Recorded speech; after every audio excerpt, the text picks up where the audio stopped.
நாம் தமிழர் கட்சியின் தலைமை ஒருங்கிணைப்பாளர் சீமான் தற்பொழுது அந்த பனைமரத்தில் ஏறி பனைமரத்தின் மீது அமர்ந்து கல் இருக்கும் போராட்டத்தில் ஈடுபட்டிருக்கிறார். ஏற்கனவே நாம் தமிழர் கட்சி சார்பில் இந்த போராட்டமானது அறிவிக்கப்பட்டிருந்தது.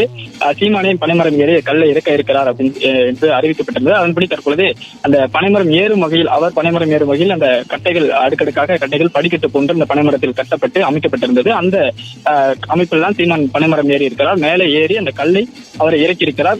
மேலே ஏறுவதற்கும் சரி, முன்பும் சரி பின்பும் சரி ஒரு துணைக்கு அவருக்கு பாதுகாப்பாக இருவர் ஏறி இருக்கின்றனர். தற்பொழுது அந்த பனைமரம் ஏறி சீமான் கல்லை இறக்கியிருக்கிறார்.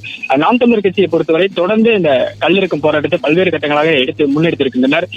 நாம் தமிழர் கட்சியை பொறுத்தவரை கல் ஒரு உணவு, அது மது அல்ல என்ற கோரிக்கையை தொடர்ந்து முன்வைத்து வருகின்றனர். கல் தடையை ரத்து செய்ய வேண்டும் என்ற கோரிக்கை நாம் தமிழர் கட்சி சார்பில் பல்வேறு போராட்டங்கள் முன்னெடுக்கப்பட்டிருக்கிறது. தற்பொழுது இந்த கல் இறக்கும் போராட்டத்தை சீமானே முன்னெடுப்பார் என்பது ஒரு புது வகையான போராட்டத்தை அவர்கள் கையில் எடுத்திருக்கிறார்கள்.